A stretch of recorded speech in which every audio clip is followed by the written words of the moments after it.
Ramai beredar rekaman memperlihatkan suasana pemakaman militer di Ukraina. Pemakaman tersebut dipenuhi bendera Ukraina dan bunga, serta papan yang berisi informasi lahir dan gugurnya para pejuang. Rekamannya beredar di Telegram pada Minggu 8 September 2024. Usai perang melawan Rusia, pemakaman untuk para pejuang berkembang pesat dalam hal luas dan jumlah kuburan.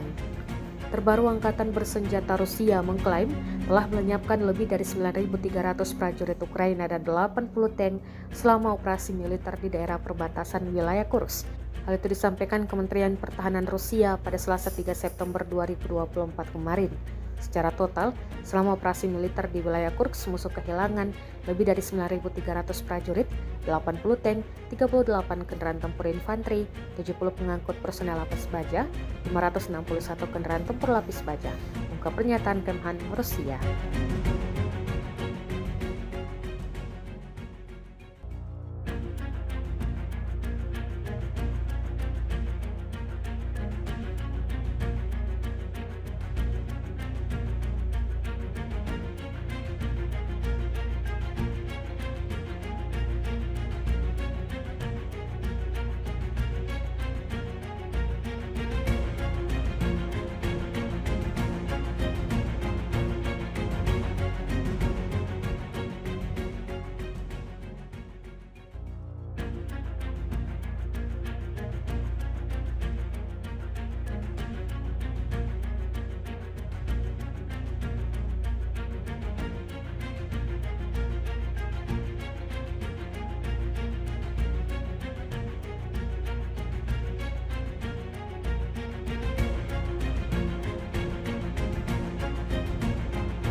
Download Tribun X sekarang, menghadirkan lokal menjadi Indonesia.